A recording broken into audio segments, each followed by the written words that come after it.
èèyàn kan sọ pé àwọn wo fídíò tí mo ṣe nípa difference between customary and statutory union fídíò yìí. So wọ́n wá ń béèrè lọ́wọ́ mi pé ṣó túmọ̀ sí pé kò tiẹ̀ wá sí any advantages of statutory. Statutory marriage has a whole lot of advantages.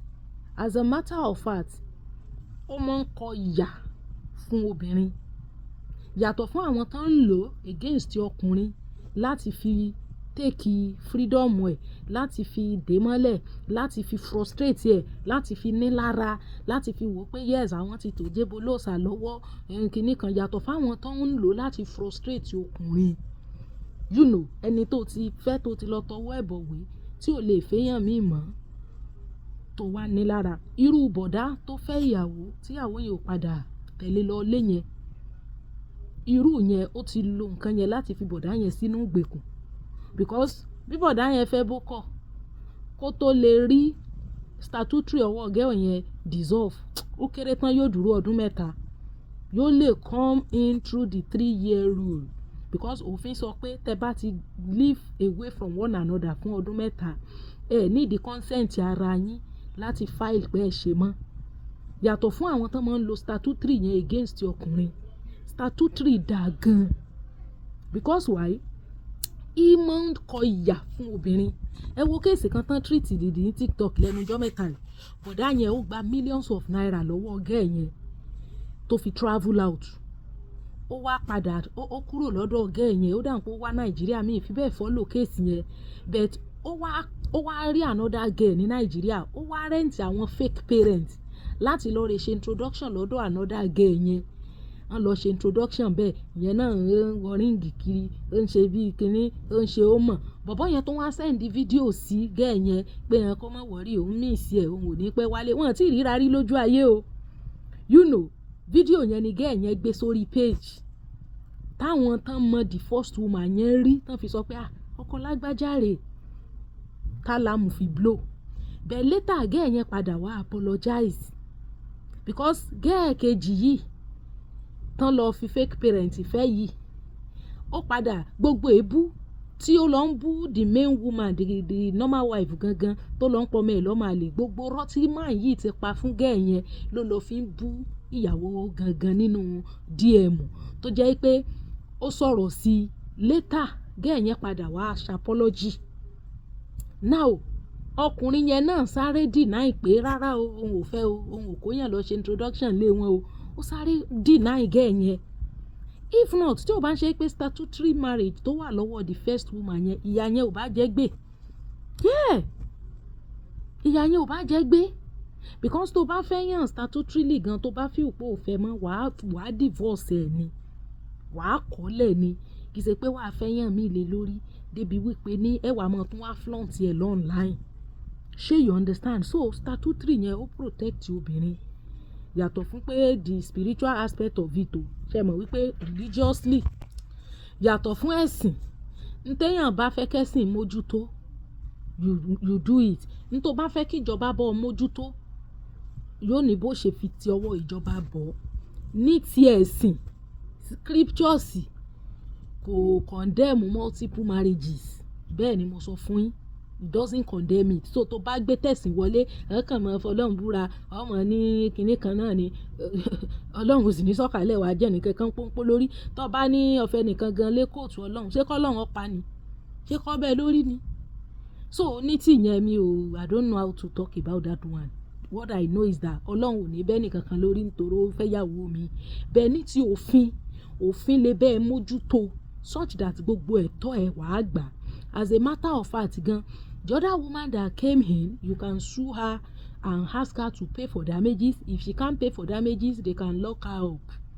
Then the other man too, ó lè jẹ́lì òun náà. Like statutory yẹn, the advantages is that ó protect obìnrin, ó kọ ìyà fún obìnrin. Irú lady ṣe rí, unfortunately the other girl yìí náà victim lòun náà, she's also a victim, because máa yẹn even though wọn ti ríra rí lójú ayé, máa yẹn deceive ẹ ni.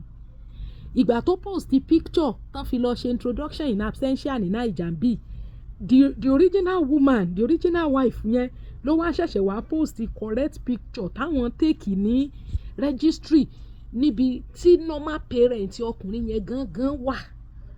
Òun ló wá jẹ́ kí this second woman mọ̀ pé all the family he brought to come and do introduction pẹ̀lú òun are fake family, they are fake parents.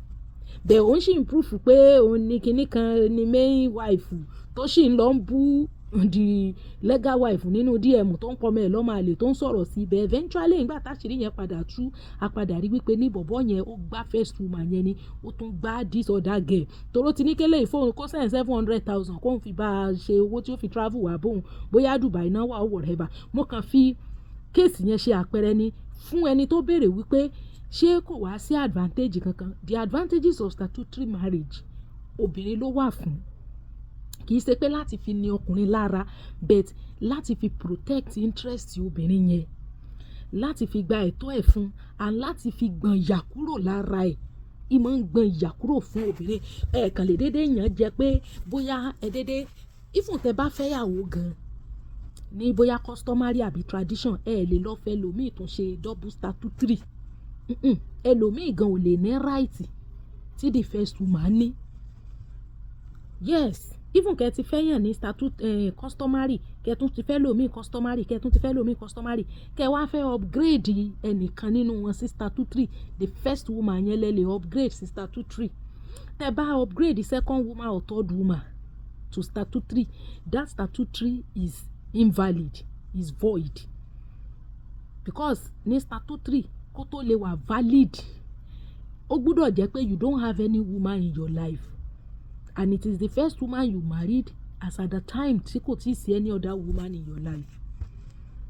So if the first woman is married traditionally and the second woman is married statutorily, that statutory of the second woman is invalid. Yeah, lọ béèrè, is invalid. So tó bá sọ pé ẹni tó pàdé Muslim ni ó ti níyàwó àkọ́kọ́ tó ń fẹ́ra through customary, ìwọ wá rò pé wọ́n smart, wá forí ipò lọ́wọ́ oní kó gbé wọ́n lọ statutory. Bó bá gbé ọ lọ statutory jù bẹ́ẹ̀ lọ, that statutory marriage is void according to the law, is invalid because a woman already exists in his life. Even though that woman does not have statutory marriage, as long as he already has a woman, there is a portion níbi tó máa ń kà sí wọn létí níbi ibi statutory yẹn pé wọ́n á bi wọ́n pé wọ́n á confess pé àwọn ò ní ẹnì kankan nínú life àwọn olóbìnrin kankan nínú life àwọn. Wọ́n á dẹ̀ sọ pé yes. So when you say yes pé you don't have any woman when it actually know you have a woman, that marriage labe ofin is invalid. Yeah. So bó ṣe jẹ́ nìyẹn kì í ṣe pé kò tiẹ̀ wá advantage kankan. It has advantages.